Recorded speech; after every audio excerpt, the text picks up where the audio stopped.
Вы знаете хоть одну другую машину, которая умеет вот так? Здорово, правда? Но дальше больше. Look at that. Смотрите-ка. Вот так. И теперь я могу устроить здесь сеанс медитации, прямо вот так, с комфортом устроившись в этом открытом переднем багажнике. Может, позже устроим здесь пикник с Лией. Но пока она продолжит меня снимать. А я верну все на место. И закрою багажник.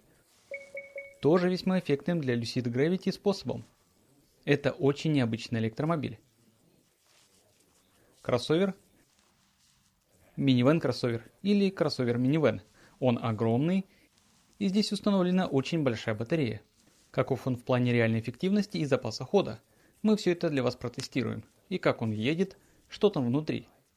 Нас ждет еще больше сюрпризов с 6 и 7 креслами. Ведь это большой 7-местный автомобиль. Разберем все самое важное. С Томасом авточувство в 4К на весь экран и без купюр. Поехали. Здесь у Lucid Gravity мы видим световую полосу, и логотип Lucid тоже подсвечивается.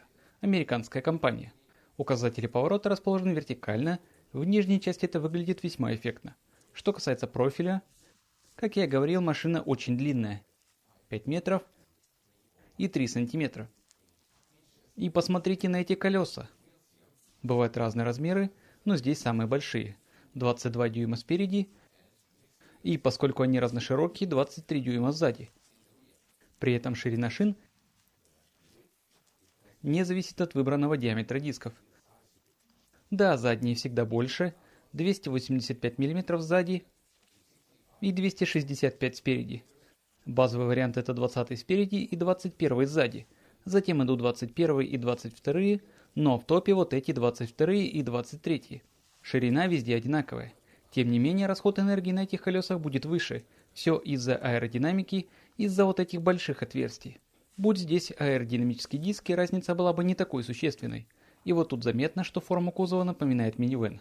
Кстати, это исполнение стелс, поэтому здесь отделка чуть темнее, можно заказать и посветлее. А сзади, ну я бы назвал это смесью кроссовера и минивэна. И снова красивая трехмерная стилистика букв и того, как вписана оптика. Дизайн очень чистый, определенно. А вы что об этом думаете? Теперь о батарее. Она здесь очень большая. 123 кВт-часа в версии Grand Touring. Это вариант с увеличенным аккумулятором. Существует и базовая версия на 89 кВт-часов.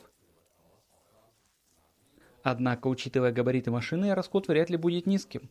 Мы как раз проведем для вас тест на шоссе, и, пожалуй, в данном случае есть смысл выбрать именно большую батарею. Здесь доступна зарядка переменным током на 22 кВт, а пиковая мощность быстрой зарядки достигает 400 кВт.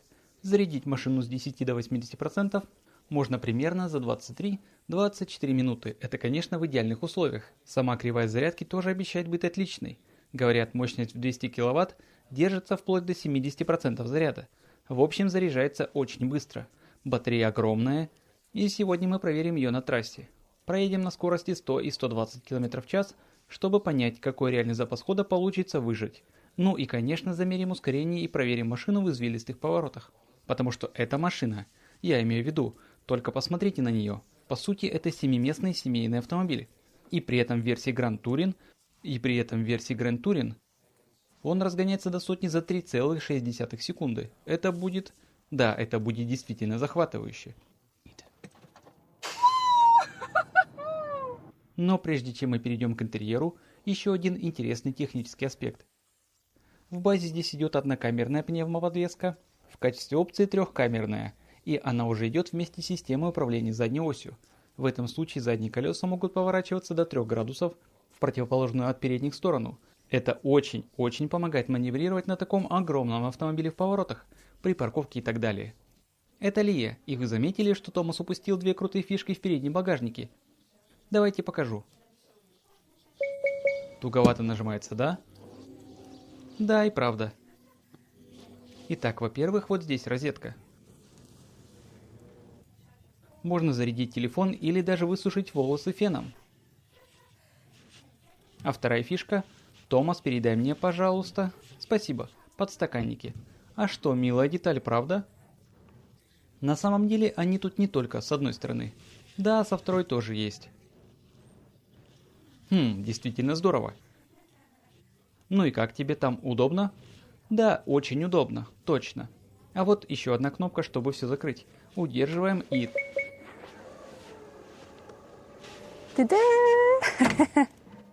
Вот ключ. Кнопки на нем нажимаются прямо туго, должен сказать. Пожалуй, им стоит это доработать.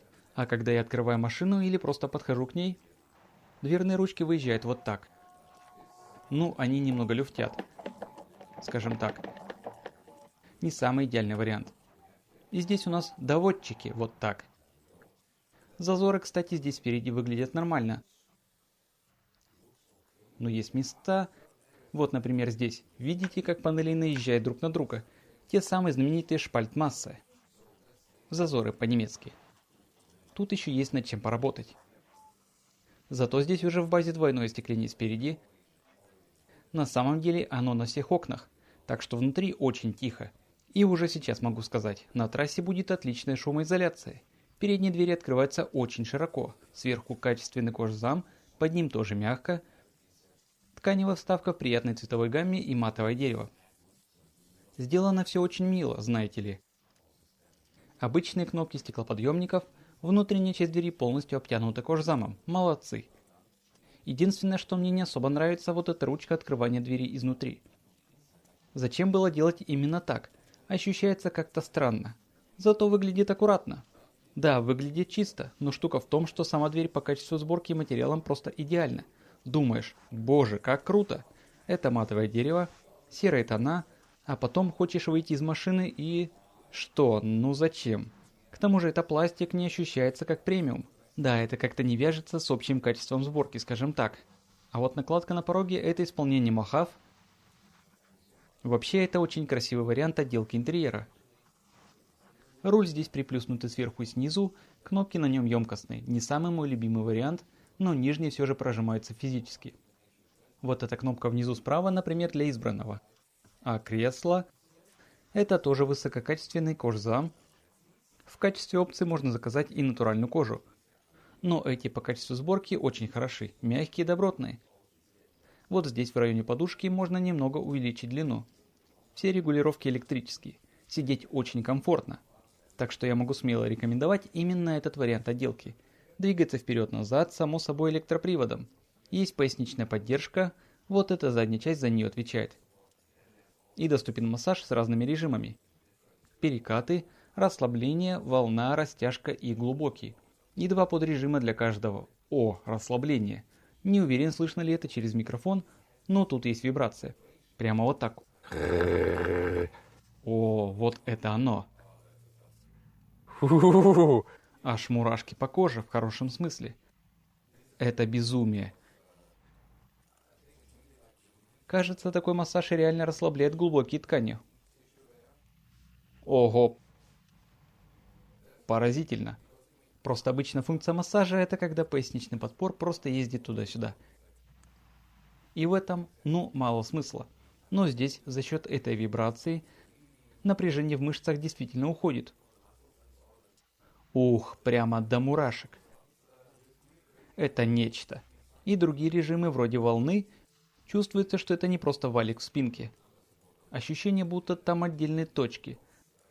Знаете, такой массаж в стиле кошачьих лапок. Действительно здорово. Отличная люксовая опция. Могу только порекомендовать. Ну и, конечно, подогрев и вентиляция, здесь же перфорированный кожзам. Так что это идеальное исполнение. Конечно, о цвете кузова можно спорить. Можно выбрать другой или что-то в этом роде. Этот зеленый, кстати, называется Аврора. Но вот этот вариант отделки салона, пожалуй, это именно то, что нужно. Разумеется, те же материалы можно заказать и в других цветах. И далее, возможно, вы знакомы с Tesla Model X. Здесь явно черпали вдохновение. Места над головой очень много, тут даже обсуждать нечего. Затем вот это панорамное стекло и закрепленные на нем, да, солнцезащитные козырьки. Их можно даже вот так удлинить, это приятно. И здесь же, как у Теслы, магнитные крышки для зеркал с подсветкой. Суть в том, что когда вы едете в путешествие и перед вами такой потрясающий панорамный обзор, Вы действительно наслаждаетесь пейзажем, а я просто продолжу расслаблять свои мышцы. Думаю, мне стоит вернуться к вам минут через 20. Так, ладно, давайте пока выключим, чтобы я мог сосредоточиться на разговоре с вами, а может еще разок массаж. Но есть один нюанс. Когда солнце стоит очень высоко, как сейчас, в полдень, верхняя часть стекла хоть и тонирована, но все равно слепит.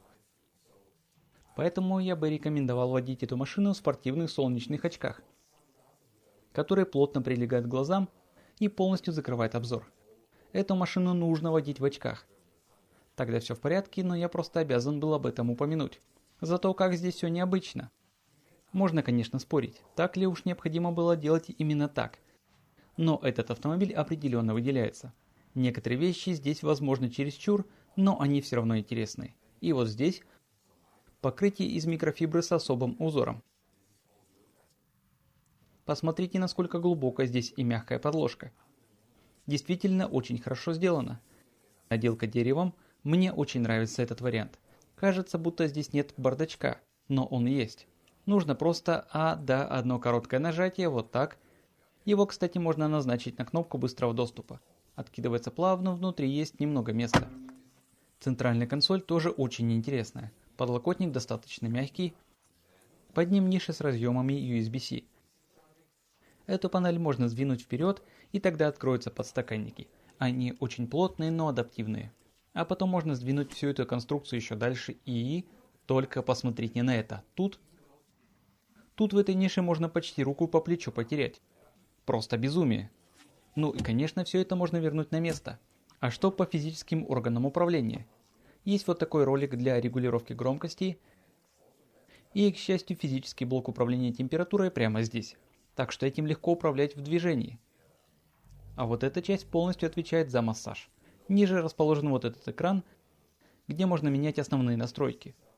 К примеру, здесь всегда есть быстрый доступ к функциям автомобиля.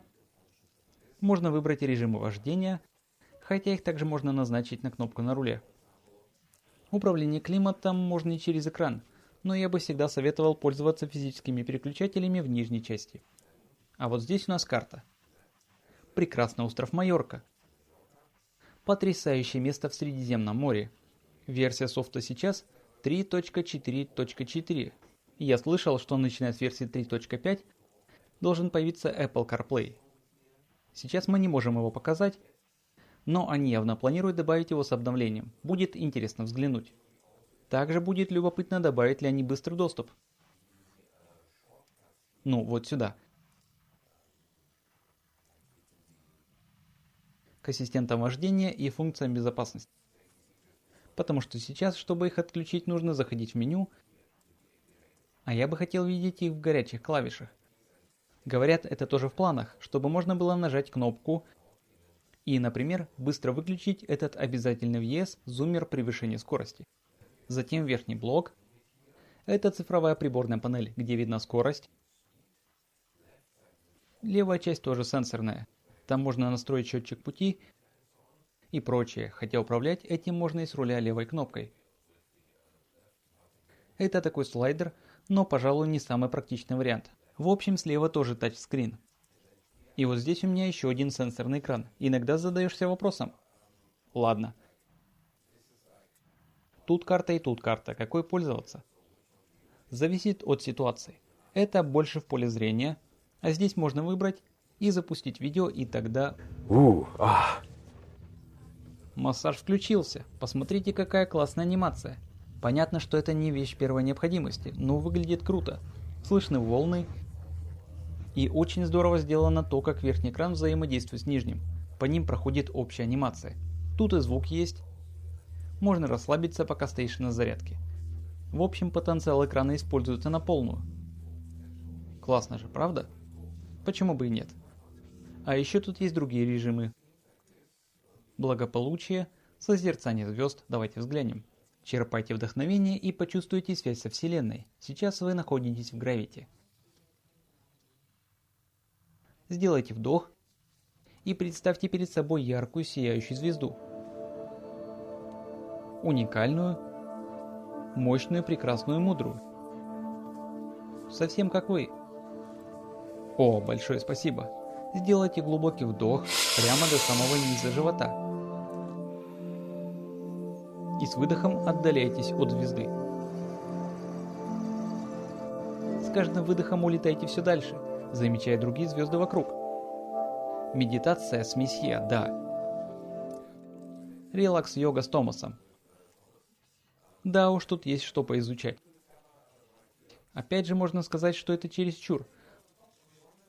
Но с этим забавно играть. И все работает очень надежно. Но мой фаворит определенно массаж сидений.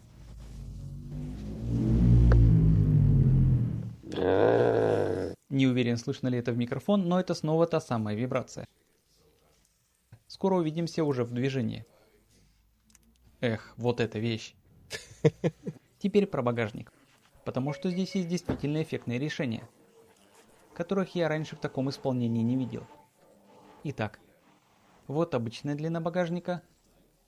Скоро мы сделаем замеры. Но вот шаг первый. Подголовник опускается, и можно потянуть кресло вперед. Здесь тоже подголовник вниз. А дальше еще хитрее.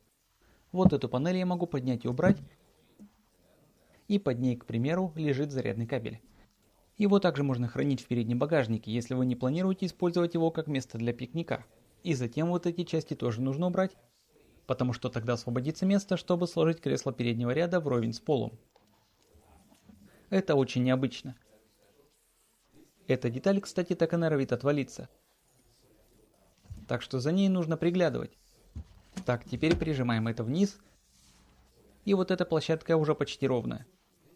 Зазор тут останется. А теперь самое интересное. Я могу нажать вот эти кнопки, чтобы сложить сиденье. Сначала нажму одну, а вы посмотрите отсюда с левой стороны. Вот так оно падает. Это тоже, да, впечатляет. Но теперь ли открывать дверь с правой стороны? Я могу нажать вторую кнопку. Смотрите, что происходит. Вот это кресло уезжает вперед и бум. Да, я бы, пожалуй, следил здесь за руками детей, потому что срабатывает все очень мощно. Но вау, ну и механизм. И видите, теперь сиденье буквально в полу. Именно поэтому получается такая низкая погрузочная высота. Посмотрите на этот объем. Впечатляет, ничего не скажешь. Сюда можно даже положить матрас и устроить кемпинг на ночь. Только представьте, можно лежать и смотреть на звезды через крышу. И, кстати, вот этот зазор, возможно, для области бедер это даже неплохо. Знаете же, бывают такие матрасы, которые специально делают мягче в зоне таза. Так вот, если положить матрас сверху, то в этом месте он будет естественным образом прогибаться чуть сильнее.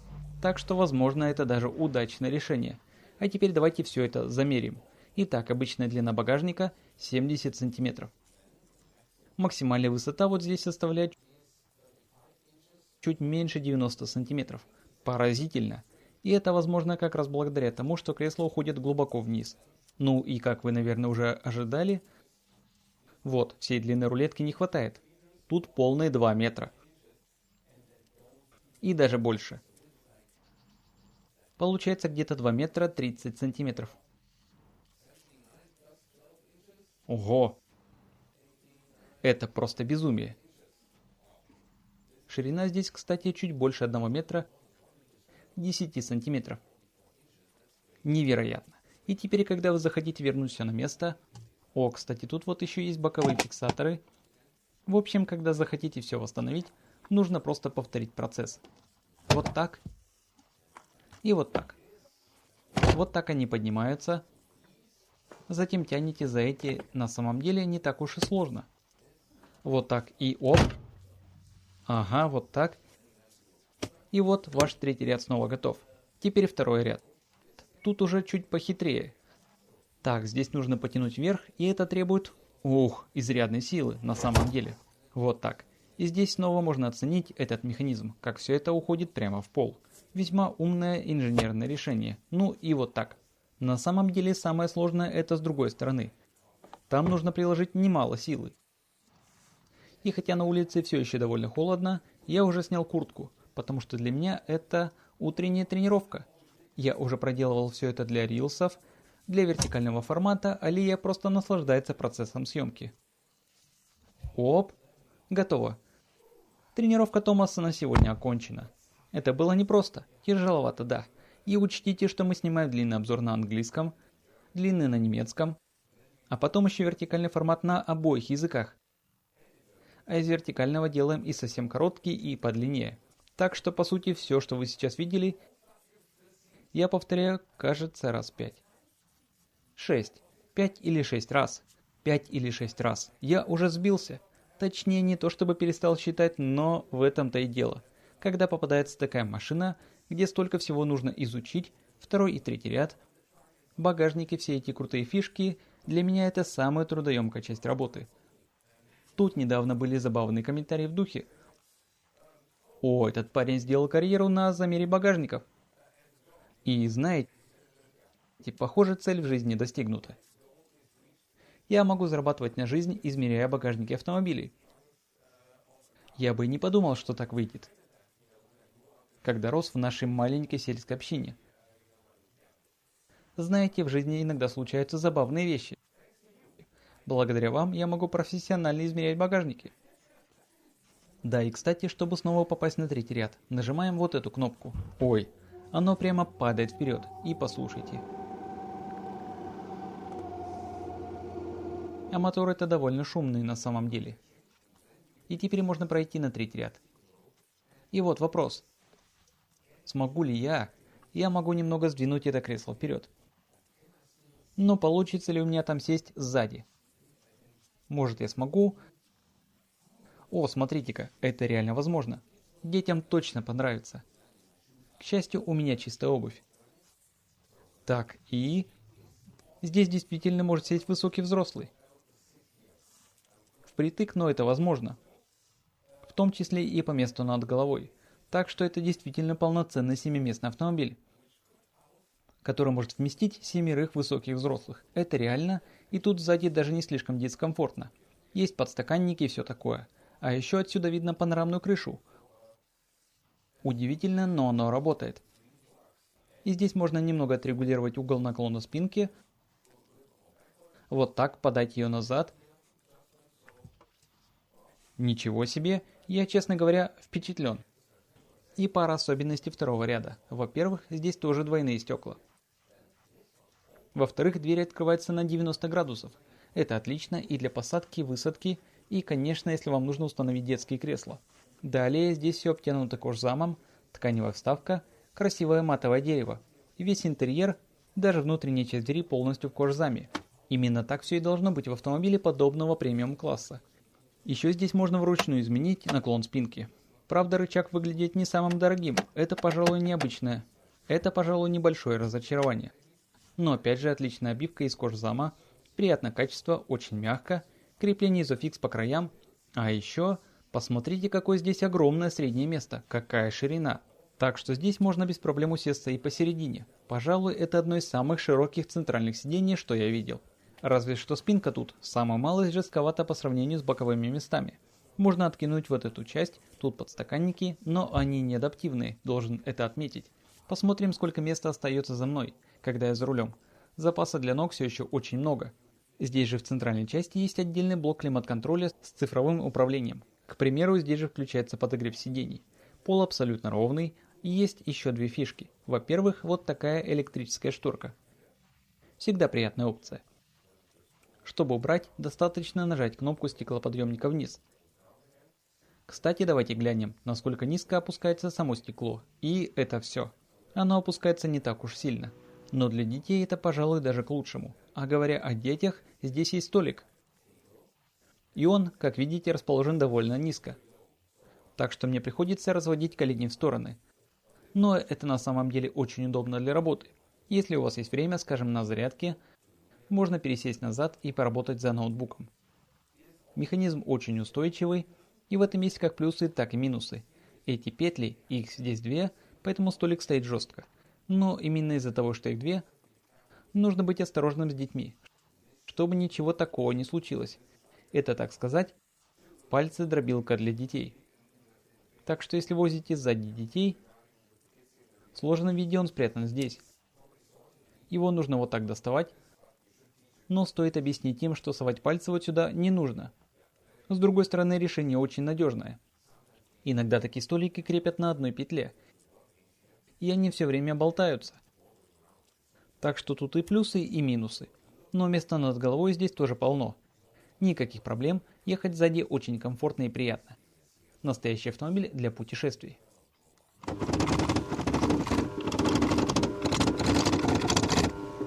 Ой, прошу прощения за это. Да, под аккомпанемент этих электромоторов можно музыку сочинять, настолько они громкие. Кстати, Лия только что кое-что заметила. Посмотрите сюда. Как вот эта часть остается открытой, когда поднимается крышка багажника, и вообще на саму форму вот здесь, когда закрываешь все обратно. Ну что, на какую машину это похоже? Есть один автомобиль от немецкого премиум бренда. Тоже электромобиль, тоже кроссовер, у которого точно такой же механизм. Все вырезано вот так, и именно эта область остается неподвижной.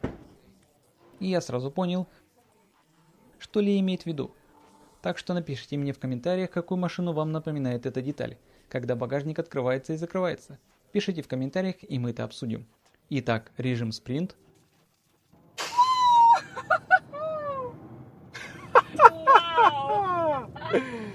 Ого, да.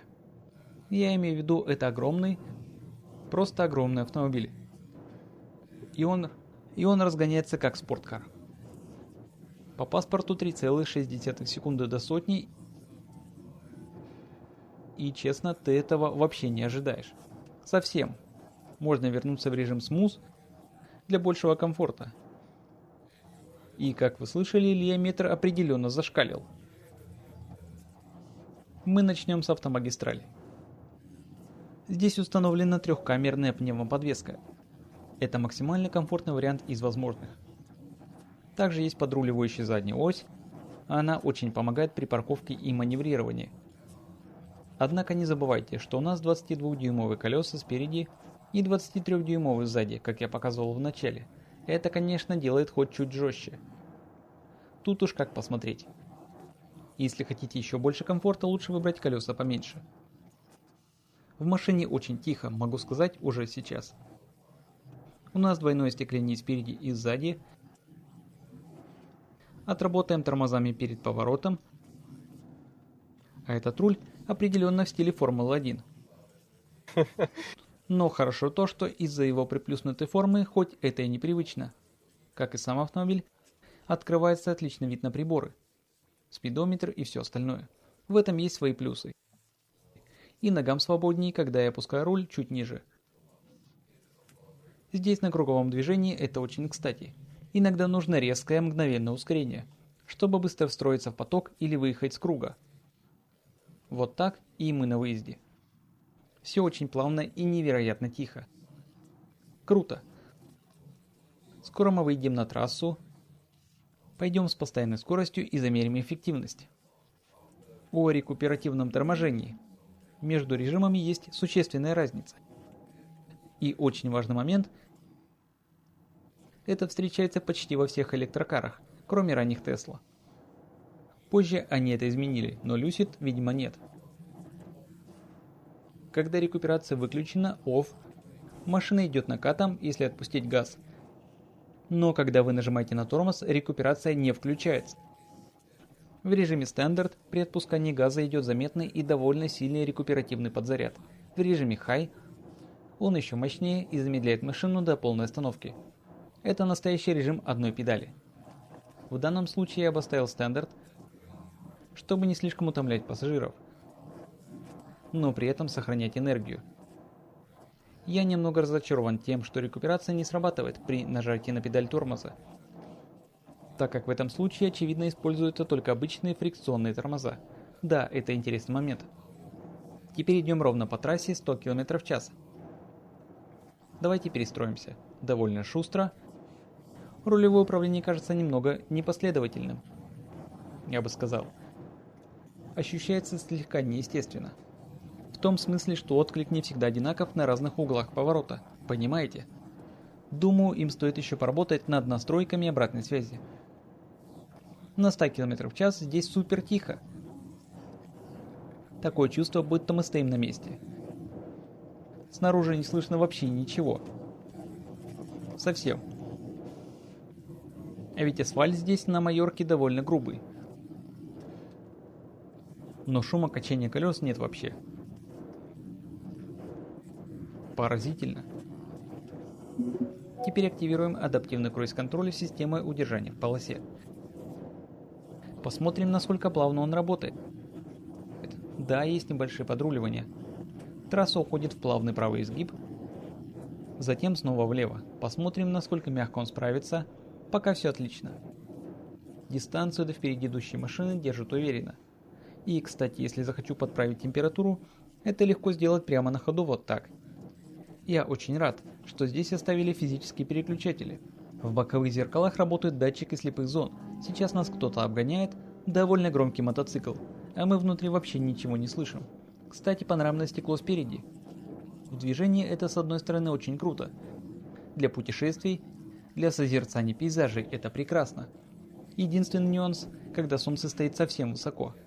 Да, стекло тонированное, но оно все равно может вас ослепить через верхнюю зону. Так что в этом концепте есть и плюсы, и минусы. Собственно, то же самое было и в Tesla Model X. Главное в этой поездке то, что она супер расслабляющая. Это такой электрический дом на колесах для путешествий. Да, машина может быть молниеносно быстрой, как мы показали в начале, но на самом деле она настраивает на релакс. Вам не хочется постоянно использовать всю эту мощь.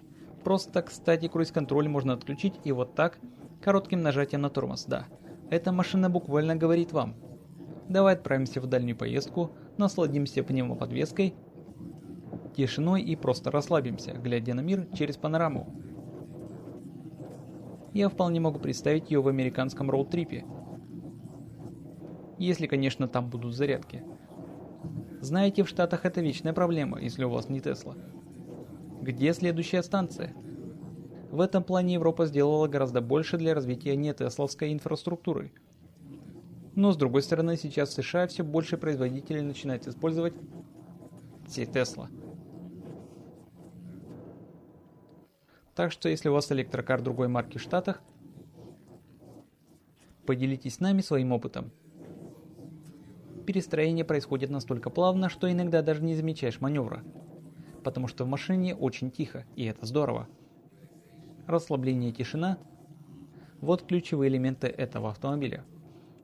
С одной стороны, чувствуется, что это огромная тяжелая машина, но легкий руль и подруливающая задняя ось помогают сгладить этот эффект. Им легко управлять с помощью педали газа, все суперплавно, будь то просто ускорение или очередное перестроение. Стандартная настройка рекуперации для меня, пожалуй, рисковата. Опять же, моим любимым вариантом была бы возможность просто ее выключить и пользоваться только педалью тормоза. Но как автомобиль для трассы он очень хорош. Скоро мы перейдем к более активному вождению и проверим, справится ли этот гигант с маневрами. Впрочем, здесь на магистрали разрешена скорость чуть выше, я тоже хочу это проверить. Оу. Система удержания в полосе срабатывает супер резко. И это при том, что я сначала включил поворотник.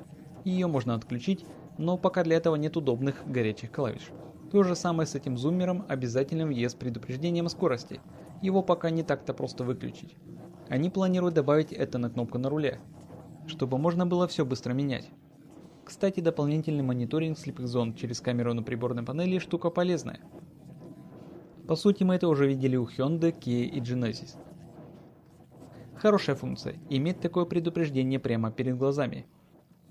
Теперь можем перестроиться обратно.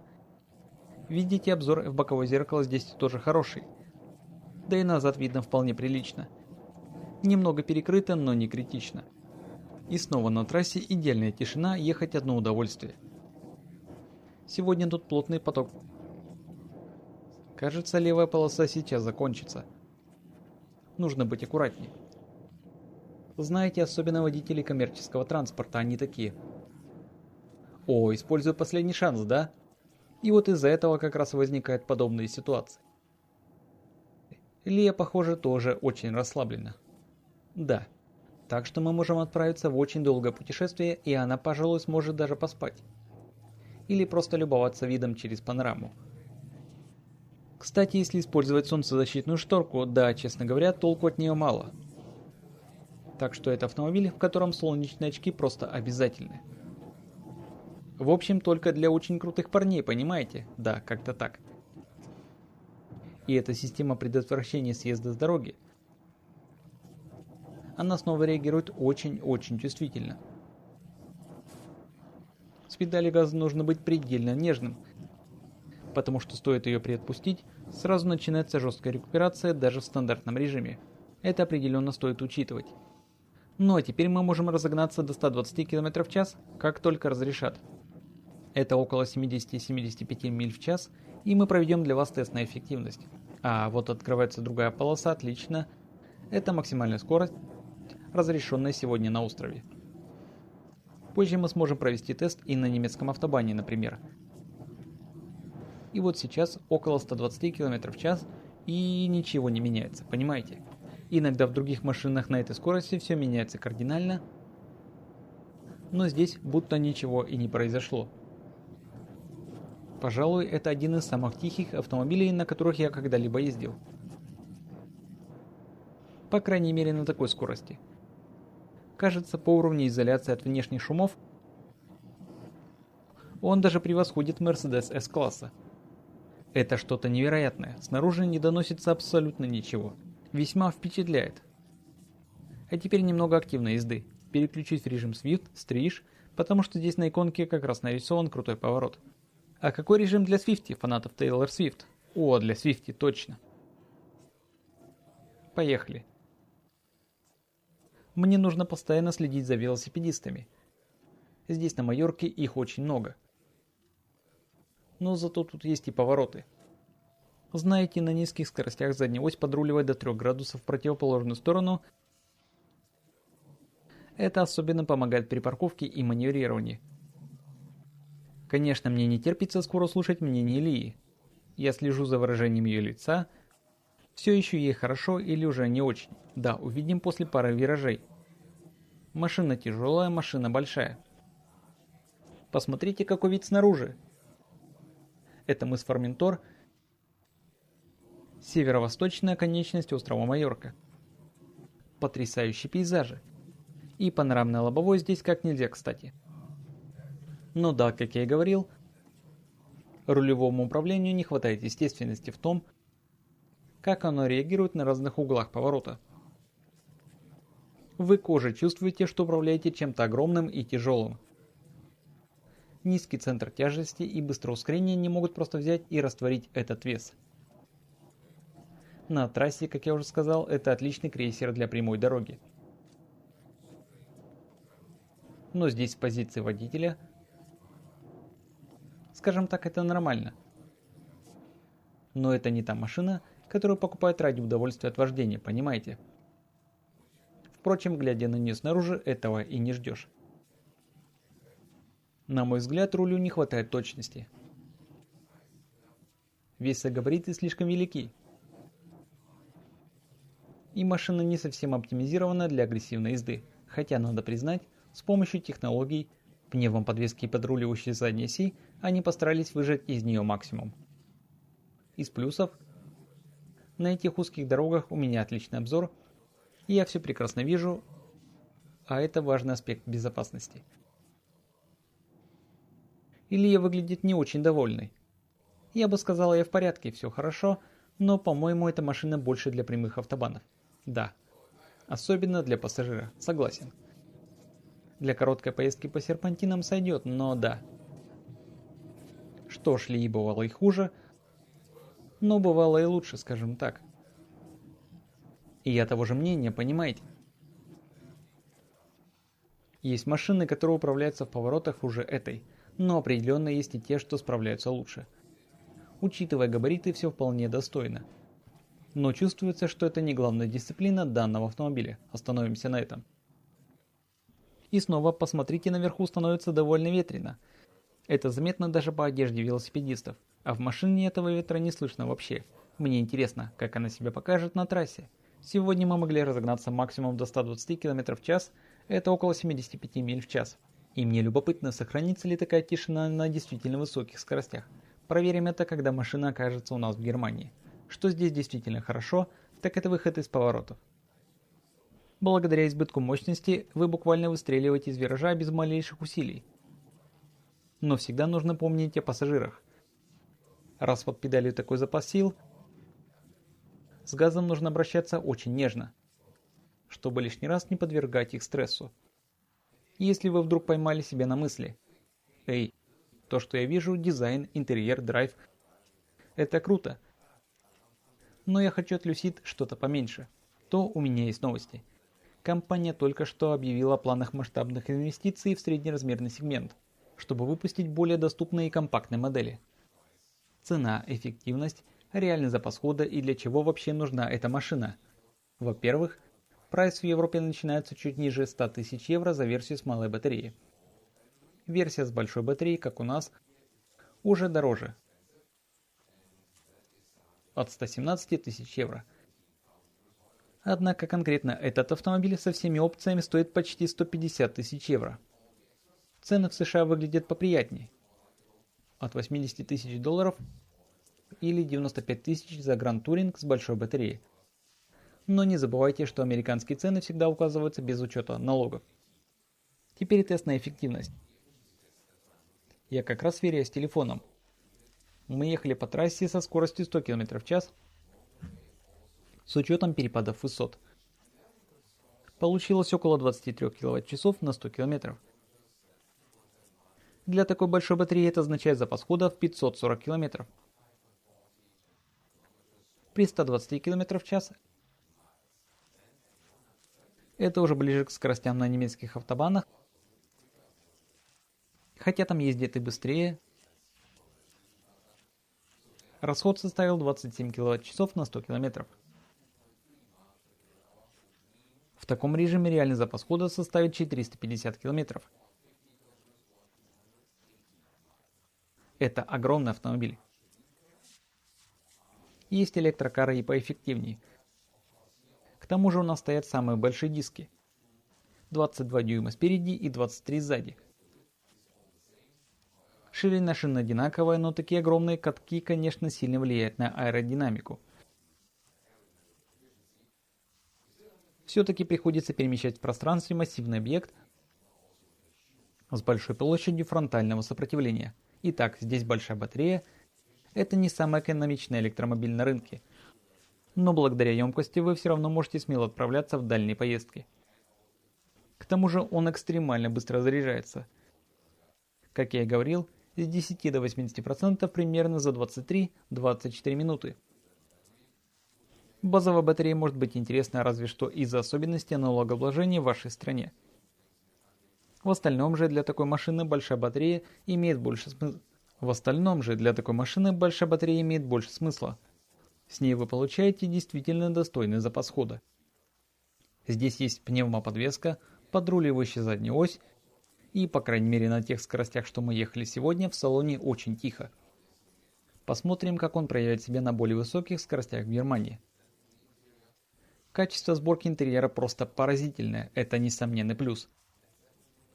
Но это не тот автомобиль, который покупают ради азартной управляемости.